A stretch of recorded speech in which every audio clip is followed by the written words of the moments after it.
புதிய ஏற்பாடு 1 பேதுரு 4ஆம் அதிகாரம்.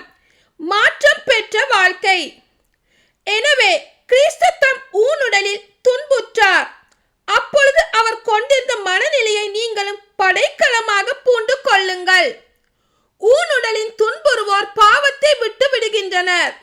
அவர்கள் தங்கள் ஊனுடலின் வாழ்வின் எஞ்சிய காலமெல்லாம் மனிதருடைய தீய நாட்டங்களுக்கு இசையாமல் கடவுளின் திருவுளப்படி வாழ்கின்றார்கள்.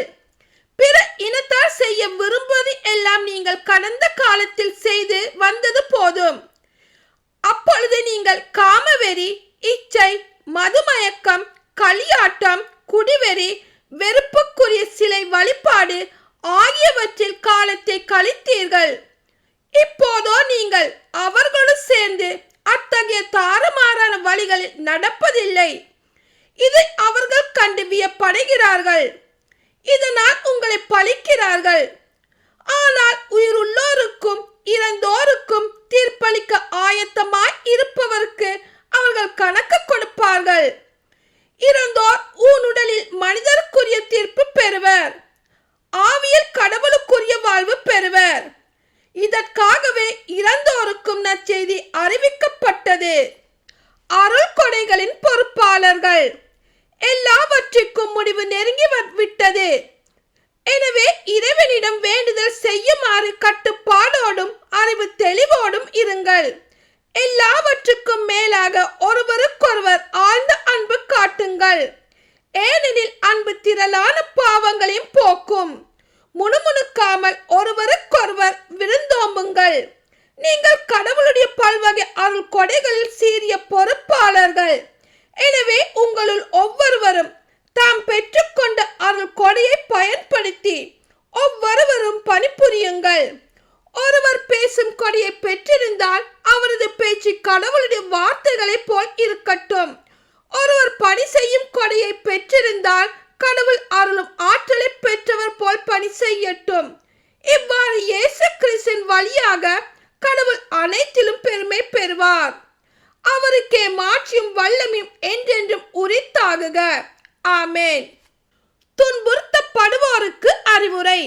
கிறிஸ்தவ வாழ்வில் துன்பங்கள்.